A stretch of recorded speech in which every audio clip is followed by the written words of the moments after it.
Welcome to chapel today.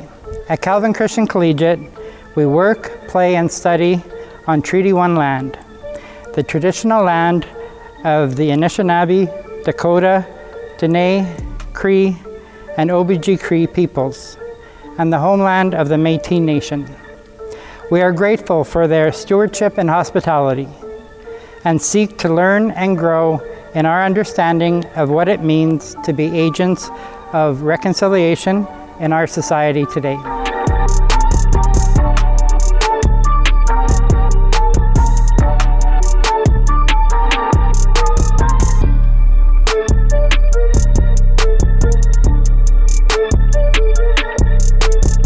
Good morning, Calvin Christian students. We've got a great chapel planned for you today. But before we get to that, let's think about our last chapel that we had in January. That was when Mr. Taves talked to you about art, God, and second chances. And that we're just kind of figuring out what is the connection between faith and life, and particularly through the medium of art. This time around, we're going to talk about faith and life again, but particularly with a focus on sports. We've got a couple of interviews that we're going to show you parts of today with two athletes that are going to talk about their faith journeys. Our first guest interview today is with Milt Stegall, former Winnipeg Blue Bomber, and currently he's an analyst with the TSN for CFL. And he's going to talk to you a little bit about his faith journey as well as how faith and sports connected for him. So let's take a look. Today we have Milt Stegall connecting with us on Zoom all the way from his home in Atlanta, Georgia. Milt Stegall was a 6-time CFL All-Star. He holds 5 different CFL records, and he is also part of the Winnipeg Blue Bombers Hall of Fame. Thanks, Milt, for joining us in today's chapel. Can we start off by having you tell us a little bit about yourself? Tell us about who you are, where you grew up, and a little bit about your career. Okay, yes. I grew up in Cincinnati, Ohio. I'm the youngest of 5 kids. Went to elementary school, high school there. Then I went to college at Miami of Ohio, which is a school like an hour and a half east of Cincinnati.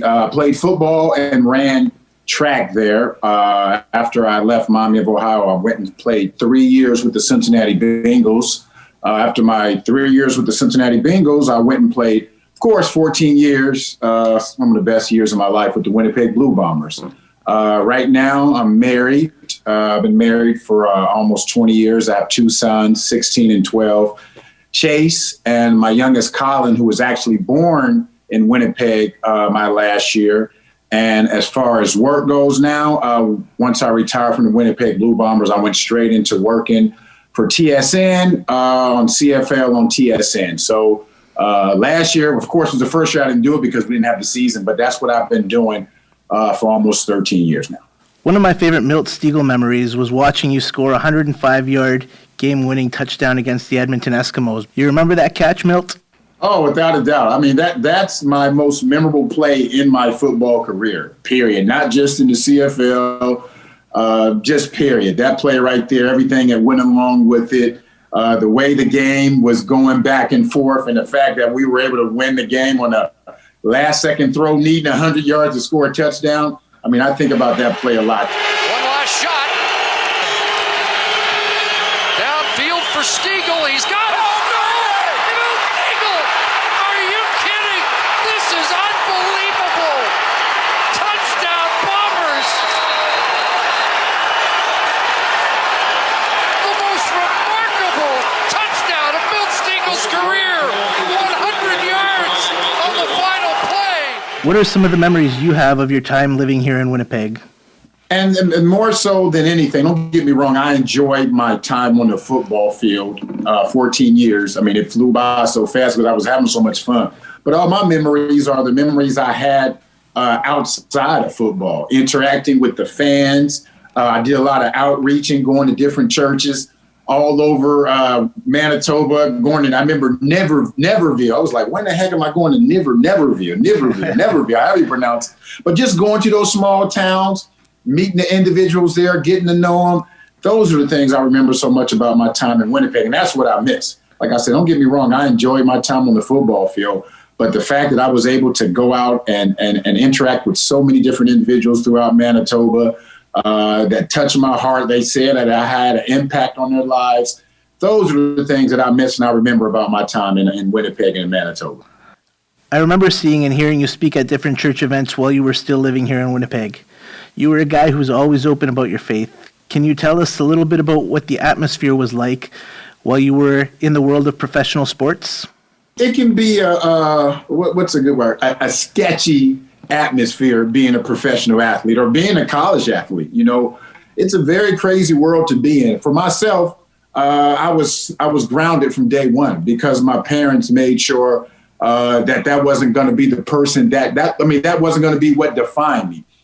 Being an athlete was something I did. It wasn't who I was. And that all due to what my parents told me, the way they treated me. I mean, I was real good in high school. I was real good in college, but my parents were like, we don't care what you've done, what you are. You're still our son. You're still have to be a good person to yourself and to other people. So that led me to be grounded. Even when I became a professional athlete, I was that same person. I treated everyone the same because I saw a lot of professional athletes, especially when I was in the NFL, they didn't treat people the same. You know, if you didn't make the same amount of money they made, if you weren't in their circle, they treated you totally different. How did your faith help you stay grounded in those situations? When you are in that faith, you have to understand that when people find out that, okay, he's a Christian or he's a believer, they're going to watch you even more. They're going to see, okay, we're going to see what he is. Okay, he can talk it, but can he walk it? So with me, it was all about just being a good person, you know, and I was never that type of person who would profess his face to everyone and say, this is what you need to do. You need to be a follower. You need to live your life this way. I would just show them. And if they wanted to find out more about it, then I would talk to them about it. But it wasn't easy. I won't sit up here and say it was easy. You know, there's temptations out there. There's things out there that are thrown at you, individuals, certain type of things that are thrown at you. And you have to be grounded. You have to stay in your word. And if you do get around some individuals who are trying to do the same things you're trying to do, you have to stay around those individuals. You can't think you can put yourself in a situation around individuals who are doing things you don't want to do and think you're not going to do those things. I mean, we are human. I'm a man. You know, I'm weak to certain things. So I always try to make sure I didn't put myself in a situation where I'm going to have to make a decision because I am human. And sometimes I may make that wrong decision. So I try to stay strong. Like I said, I stay strong in my faith. I stay strong in the word. And I try to just surround myself with individuals who are trying to achieve the same type of goals I was trying to achieve. Before we sign off, what message would you want our students, or really anybody watching this video, what message would you want them to hear today? Well, a person is judged by how he or she reacts when things aren't going well. And we've all faced some adversity this last year and a half. And the way you live your life or what you're going to be determined by, the person you are, is going to be how you bounce back. How do you bounce back from this? And I know we all face different things within this pandemic, physically, mentally. There were certain things that we all couldn't do. But now we're going to have the opportunity to bounce back. And what type of person you're going to be, what type of person you maybe become is going to be determined by the way you bounce back. So adversity builds courage. We're going through some adversity. How you're going to bounce back from the adversity is going to determine a lot of times what type of person you become.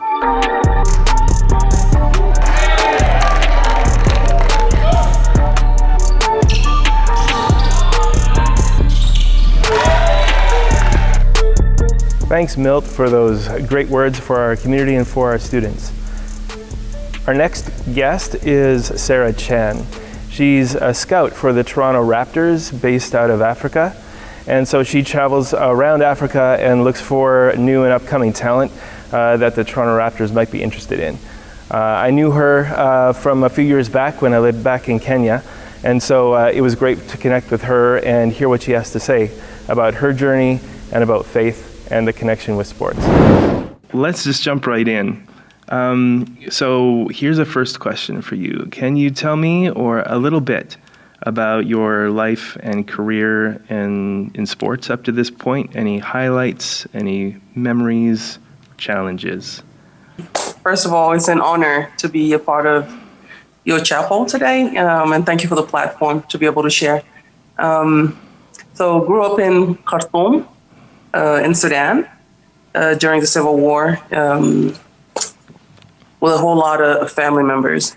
We came to Kenya in '98. Things were getting a bit rough back at home. People were losing lives. The war was just looming over the country, and it was so much that was happening that my parents decided to pursue education and look for greener pastures. And so they came to Nairobi, AIU, formerly known as NEXT, Nairobi Evangelical Graduate School of Theology. And that's how we ended up in Nairobi instead of in the refugee camp. They always emphasized on education. And I had never really wore shorts. Ended up finding that basketball was actually forced into it. But I'm so grateful for just the lessons from home to respect authority and, do as you're told and not just, act with your own mind, especially if an older person sees something in you. And so that happened to be how I ended up in basketball. They made it mandatory in school because I was one of the tallest kids in school doing nothing, just walking around. And so the principal said, you have to pick a sport. And I decided, maybe I'm going to try swimming. Then I almost drowned. I knew that was not it for me. And I tried tennis. It didn't work out. And so I tried basketball, and it worked out great for me. It started being really enjoyable because whenever I was on the court, I forgot so much that was going on outside, and it really became my safe haven.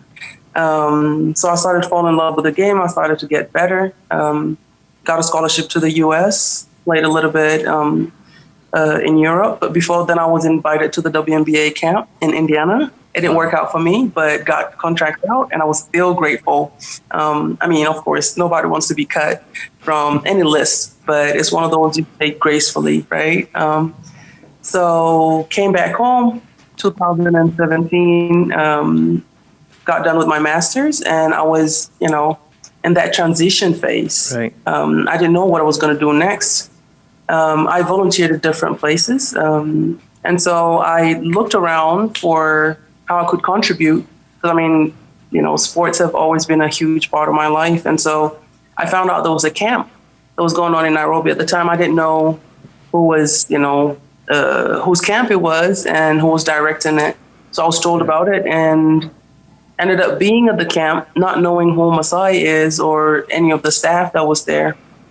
But I truly enjoyed myself just being out there teaching and hoping to learn, because no matter who you come into contact with, you always gain something. Somebody always knows something more than you do. And so I was open-minded and I was ready to learn, and I really just immersed myself into that. And at the end of the camp, Masai gave me a call and he said he wanted to meet. And so we had that meeting, ended up being on the Giants of Africa staff, and did a whole lot of scouting, and with the years ended up where I am today. But it all started out with volunteering. So I would emphasize to, the young people, always volunteer, start with a passion, and it will lead you somewhere. And do it to bring glory to God and also to serve humankind. And out of volunteering, I end up as part of the staff. And I was one of 12 coaches. I was the only foreigner, a woman, and I was not part of the selected. I volunteered, and I ended up being on the Giants of Africa team. So that for me is not by my might. Yeah. God will put you in places, divine appointments that will take you to where he needs you to be. But we also have to be willing. We have to put ourselves in positions where somebody will see you. Don't do things for, and that's one thing that my mom taught me early on in life. Don't do things because people are watching you. If you don't want to do it, don't do it. But if you're going to do it with all the excellence that you need, because you're not doing it for man. And that's Colossians 3:23. In whatever you do, don't do it as though you're doing it for man. Do it as though you're doing it for God. We're here for a purpose. And that purpose is for us to use the gifts, and each and every one of us has a gift. And that's what carries me through. That's what keeps me accountable, that I know each and every kid, each and every life that I come into contact with has a purpose in this world. And until I am able to make a kid realize how special they are and make them see inward and not compare themselves to anybody else, because everybody's assignment, everybody's purpose is different from everybody else's. And it's so unique that only that person can do it. And so that's what carries me through. That's what keeps me driven to make sure that each life that I come into contact with is impacted. They feel seen, they feel loved, they feel respected, and they feel uplifted.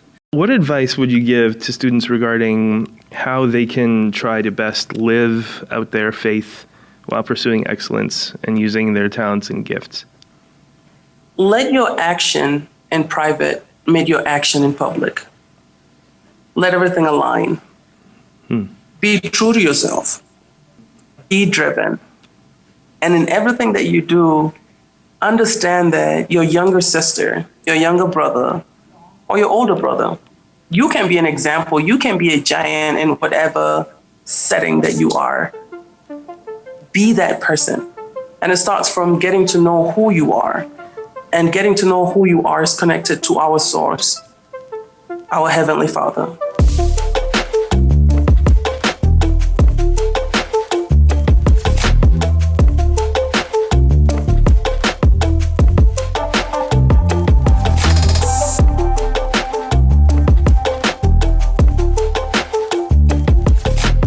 Thank you, Sarah, for those great words and that encouragement that we could find in living out our faith in whatever area that we choose to pursue. Part of what we want to do here during chapel is to offer some encouragement and some support for those of you that are struggling maybe a little bit with how to live out or how to deal with things that happen in life and how you want to connect your faith with that. So hopefully as we go through the rest of this semester, we're going to continue to talk about how faith and life connect. So far, talking about art and sports, and yet there's a lot more to discover and a lot more to unpack. So hopefully in the next few chapels, we'll talk about different areas of your life and our lives that we can try to find how faith connects with that and how to live it out in a way that is pleasing to God.